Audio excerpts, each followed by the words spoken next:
Okay, I am live.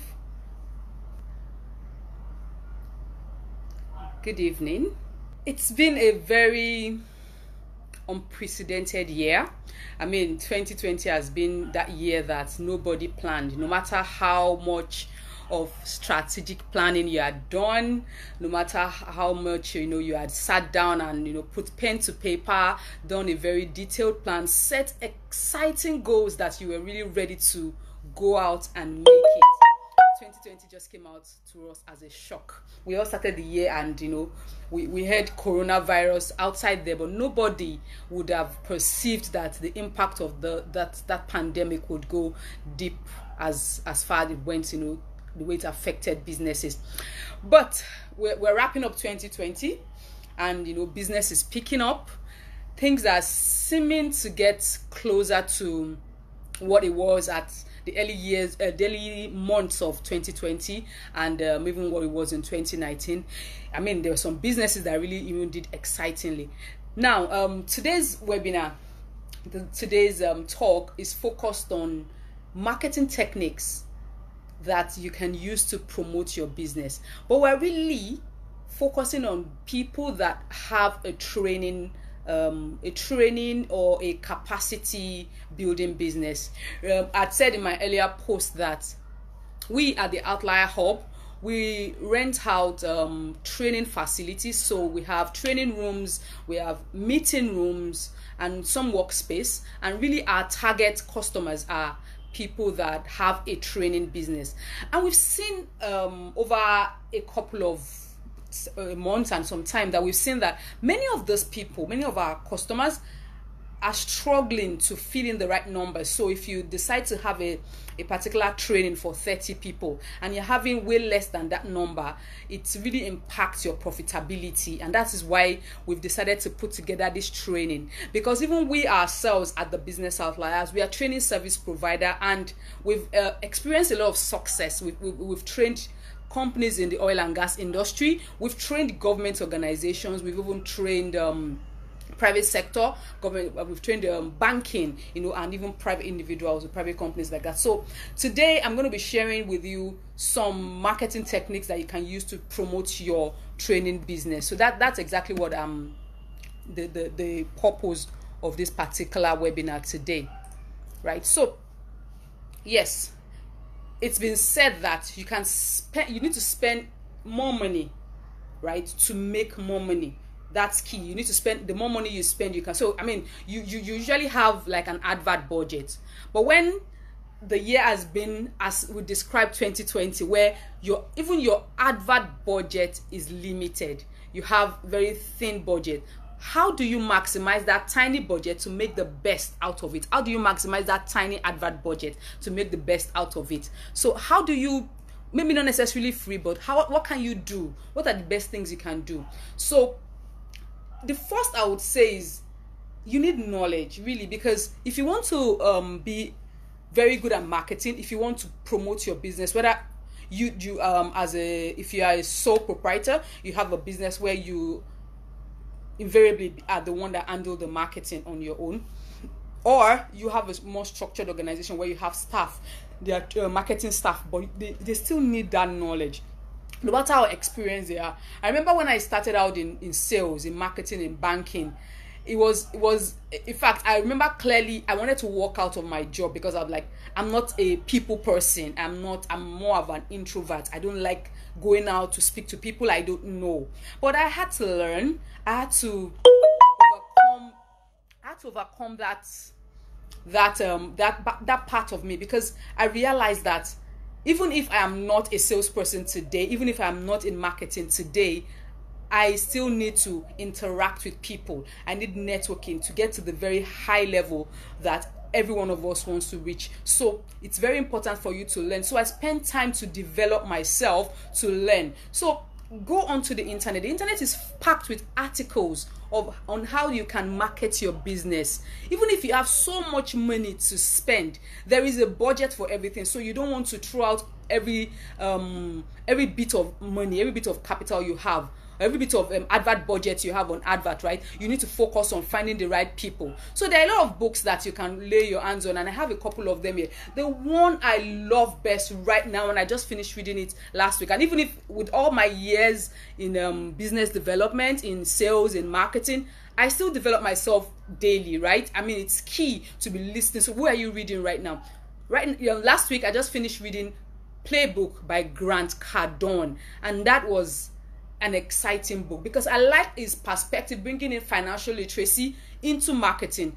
So you need to know how much money you want to make as a person. That would determine how you would drive yourself into marketing, right? So Grant Cardone Playbook is very key. I just recommended it even to a person last week.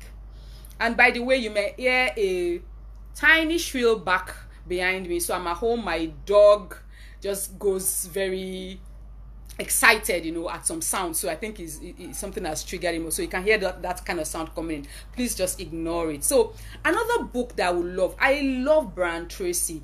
His wealth of experience over so many years. I think it's over 40 years of experience that he brings into sales, marketing. So I mean, it's fantastic. The Psychology of Selling by Brian Tracy. And the best about this is that you can even get the audiobook. So on YouTube, you can download it. It's like a 6-hour audiobook, right? So you can download that and listen to it. 30 minutes every day. 1 hour every day. I mean, 6 hours. So if you listen to it an hour every day, maybe 30 minutes in the morning, 30 minutes in the evening. And you need to take notes and write those things. Very key, right? So get those kind of book, Brian Tracy. Other books, of course, is The One Thing by Gary Keller and Jay Papersman. Also a very powerful book. And then Purple Cow by Seth Godin. I mean, everybody knows Seth Godin. Seth Godin is a guru when it comes to sales. So, just look for Purple Cow by Seth Godin. That's a fantastic book that you can read. There's Think and Grow Rich by Napoleon Hill. And those kind of books, just like a bit of what Playbook started out with, it's changing your mindset, trying to make sure you have that mindset of winning, right? So Think and Grow Rich is a book I would also recommend. I've also listened to the audiobook. In fact, that was way long time ago. Sometimes you get so busy, you might not be able to pick up a book to complete it, but when you have an audiobook, you can finish it up in no time. So Think and Grow Rich is a good one that you can also listen to. Utility and Act V by Gary is another one that you should listen to. Then the next thing is that you need to identify your target audience. Truly, and I think that's key in whatever business you're trying to sell, whatever line of business you're in, whether you're a training service provider or you are into any other kind of business. You need to know who your target audience are. Really, because if you say your target audience is everybody, that means you're targeting everybody, then invariably you're targeting no one. So you want to make sure that you have very good return on investment for that marketing dollars, for the marketing naira that you're spending. So you need to know who you're targeting. So for instance, you offer training. So you're training for corporates. So are you offering corporate trainings such that you design that you are only out to meet companies? Do you want to go and meet companies and write to them based on what how you want to reach them? Or are you targeting students, right? I mean, your approach will be totally different because where you will find those people are different, right? Then are you targeting individuals that will just come on their own? So for instance, if I'm training on project management, I could say I'm going to companies, right? But most times people that want to cross over, they want to change careers, they want to maybe relocate or advance this, or they're just looking for an internationally recognized certification like maybe Prince 2 or PMP are the ones that will be your target audience. So you may find out that you are focusing on individuals. But when you want to do a training on sales like I'm doing, most times you would want to focus on companies. Why? Because companies are the ones that want to train their sales force. They want to advance they want to improve and advance the skills of their sales force. So you definitely want to focus on companies. So you need to understand who your target audience are. I was speaking with a man last week. Yeah. So in fact, this particular webinar, it came out from the fact that somebody was on my timeline, a long time acquaintance that I'd met and had trained somewhere that he had attended, and he was he told me he wanted to come and use our facility, and I was just curious that, okay, so how are we signing up? How are you getting your customers? And he just said, oh, he's going to work with X, Y, and Z. And I told him, okay, so you've got to understand that if you're working with students, your margin will be lower because you can't charge them so much. And then the key thing is, if that particular target audience, you need to find out what value is in need for them. So what do they value? Students will be looking for a kind of training that will help them improve their career. Maybe if you get this particular kind of training, they may be able to get a job faster, right? Or they may even be able to get an internship placement. So, I mean, if I do a training and say I'm training students, right? And I say, if you join on this training, you will have a chance of getting an internship placement. A student will ask his parents or even save money to get on board on that kind of training. Rest. But I told them, if you're not training, focusing on students, but you want to focus on corporates, why don't you target, some other cluster organization? And I think I'll get there in the course of our talk today. Now, once you know who you want to work with, it becomes easier. It becomes easier for you even to create marketing content. We have a program called Outlier Business Club, and we focus on young people from as small as maybe even 5 years old, right? When they become a teenager, when they become 19, so that the way we market to those segments of people, we know we cannot find them online. We find their parents. So we understand that we want to look for people that have young children that want to also give those children what they missed out when they were younger, right? So we try to target them that way. Sometimes we also go to schools to say, okay, we have a very unique product that we're bringing to your school where they can act like a club, just like they do ballet club or taekwondo or swimming club. So our target audience, we find them deliberately, even because we know who they are. We know exactly who the product are. So that is exactly, we don't go everywhere. I mean, there are places I will not go, except we're changing the strategy, right? We're trying to change the target audience, but the value that we're delivering. So once you define that value, then you'll be able to tie it to the right target audience. So it's very key. So I mean, I don't need to go through this part again. Another important thing that you must do is to focus on getting referrals. Now, a lot of people, and you and I will do the same, we work with referrals a lot. So if I had never done a training before, and I'm a corporate organization and I need a very good training service provider, I probably will speak to a colleague in the industry or someone that I know that regularly trains his staff, and I say, can you refer me to a training company that you've used in the past? So that's the power of referrals. So you need to, as a training service provider, you need to become ready to look for referrals from people that you've worked with in the past. You need to focus on getting referrals. It's so key, because they will blow your trumpet for you. Basically, that's exactly what it is. So to attract referrals, now you need to reach out to clients that you've worked with in the past. So you don't even need to say. In fact, that one of the things I learned from Grant Cardone last week was that instead of saying, "Is there anyone you would like to refer me to?" right? That question, I would automatically answer, I'll get back to you. But if you make the question a bit more direct and say, who would you like to refer me to? Who do you think within your network would need this kind of service, right? They would, so you are making them take more action rather than being extremely polite and just not hitting the nail on the head. So that's so basically you need to ask. That's what it's saying. You need to ask. You need to ask to get people that will talk about you. Then you need to have a document, some sort of proposal or a brochure that talks about you, that talks about the customers you've worked for in the past. So if you've worked for banks, you need to list it. If you work for government organization, you need to list them. If you worked in manufacturing, telecom, I'm talking about if you've delivered your training services, right? You need to list that. Then if your trainers, if you have a training company, right, who are the facilitators that come on board for this training, you need to list their profile clearly and talk about their experience and what they are bringing on board, what value they are bringing on board, because it's very key for you to sell what the value that those people will receive. How else can you get referral? LinkedIn is fantastic. So you get on LinkedIn and you don't just stay on LinkedIn and go to people's direct message and keep bugging them, right? What you need to do is to develop your own persona, your own personality on LinkedIn. So who are you? What's the profile? And then you post relevant content that people will know that what this company does is providing training services. So that's also very key. A lot of people use email mailing lists. They give out freebies, and then they're able to develop a strong mailing list. It's okay, but many times, of course, is a list I would do. That's one of the list things I would do. Why? Because I receive so many emails every day across almost 5 emails that I manage, and every single time an email drops, it feels like a burden. Like I need to delete all these emails, because I believe that my unread mails are the mails that I want to attend to. So it's my own way of planning my day. So if I see a mail, most times I just select everything and I just take them out. So I just believe that emails, they don't really have that personal touch. But of course, it's like we just have to do it kind of a thing.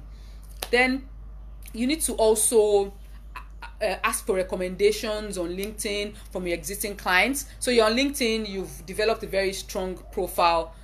People can recommend and say, wow, this particular set of company, and that, they came to deliver a training for us and they were fantastic, right? So you need that kind of recommendation is also very, very, very, very key. And of course, when you have customer, that's one of the things. Referrals, customer feedback. When you get a good glowing recommendation from a client, don't just keep it. Please let them document it such that you can showcase it. You need to showcase it online. You need to showcase it everywhere. So we trained this company and they were very proud of us. They were very happy. You don't just do that feedback form for nothing. It's actually for you to get more people at the end of the day. Then please do not forget traditional marketing.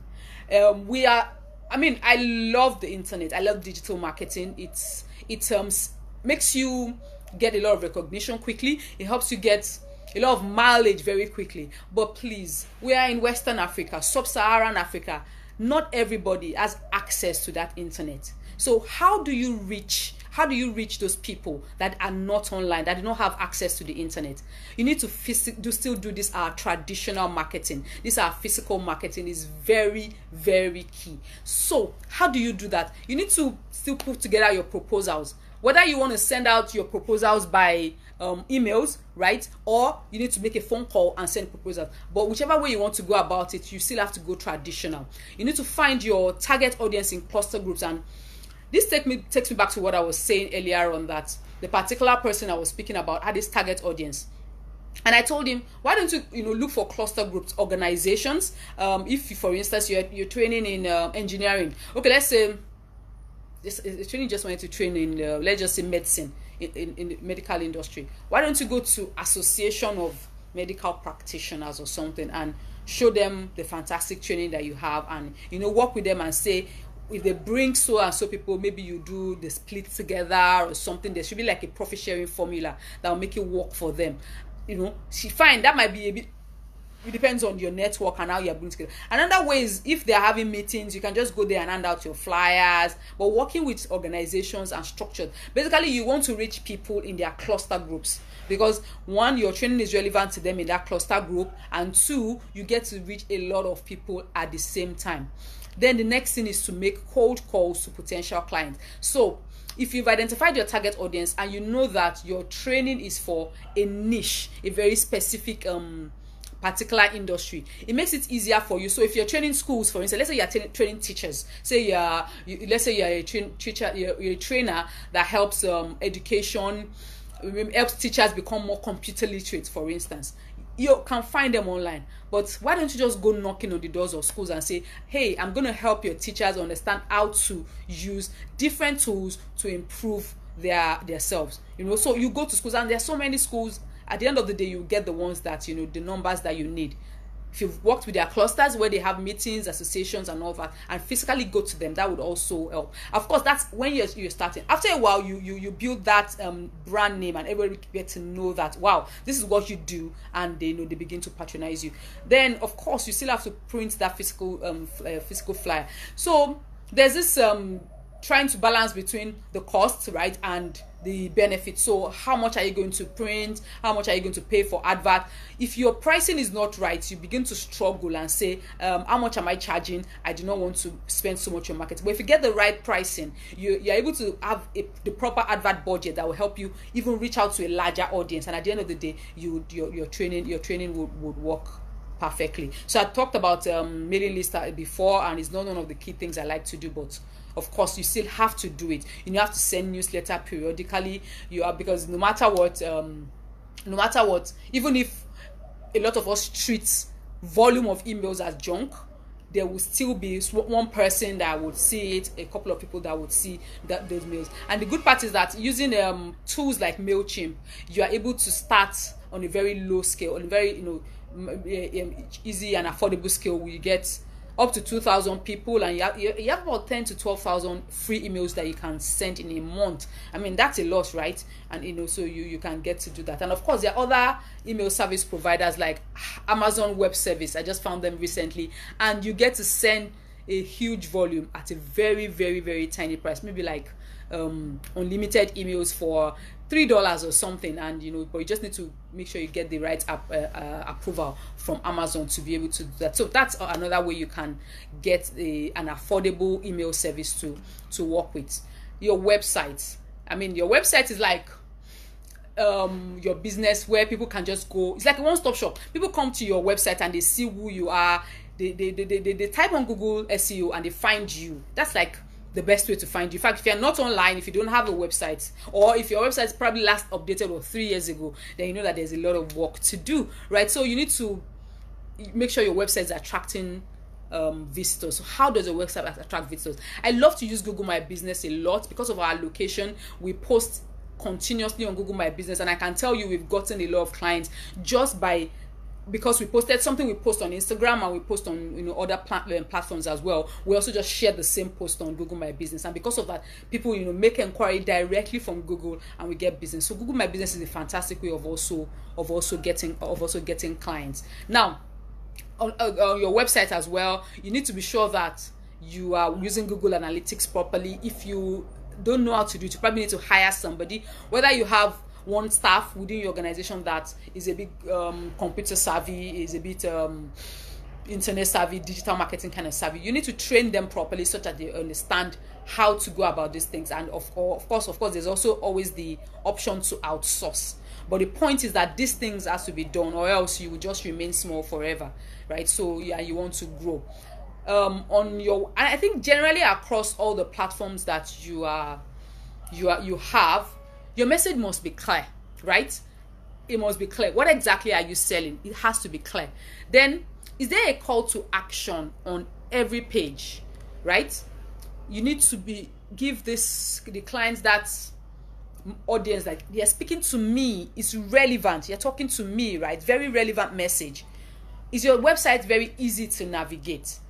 Then of course it has to be mobile friendly, because you can say 90% of the time we are on our mobile devices, or even more. We are on our mobile devices. We are trying to. It's easier to just pick up your phone than to physically log onto the computer and type www.this.xyz. So basically, just kind of small tweaks to your content to be sure that you are really attracting the right kind of customers. There's also the exciting world of SEO, search engine optimization.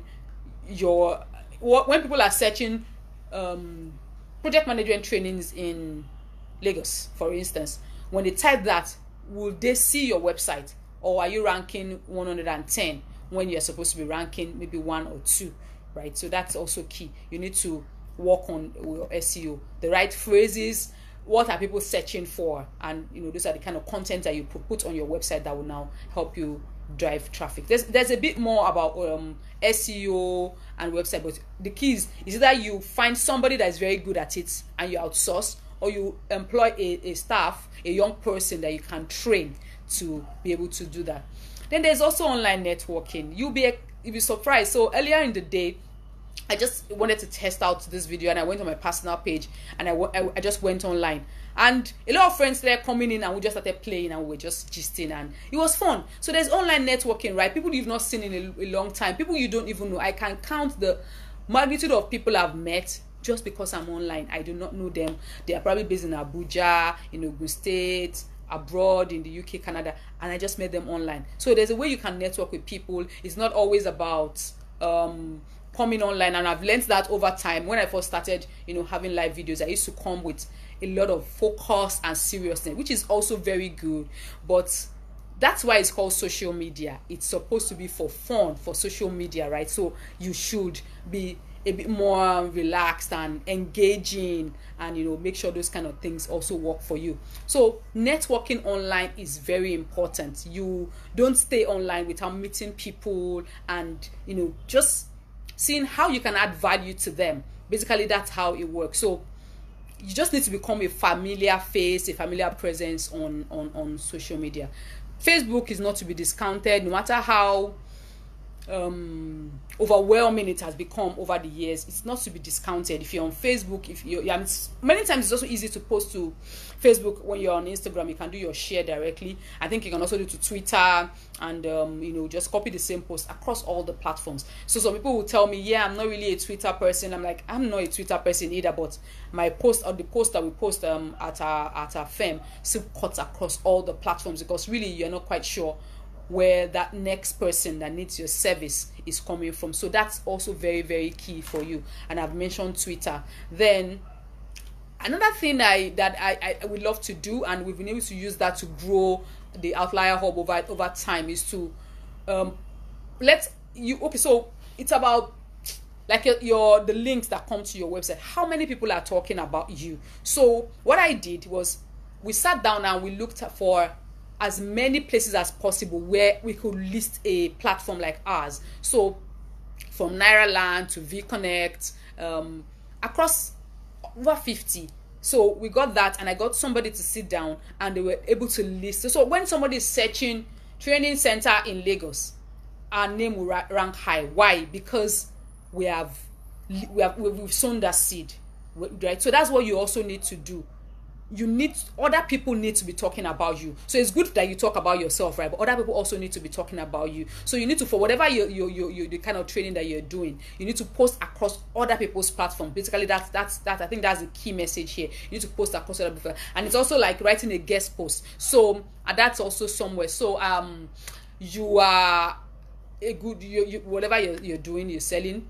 Of course, the example here is a training service provider. So you need to write and post on other platforms, right? So if you could post for free, if you could be a guest in a very prolific newspaper or something, that would be very good for you, because it will bring attention to your brand, it will bring attention to your name, and which is exactly what you're looking for. So basically, there's so many things that you can do.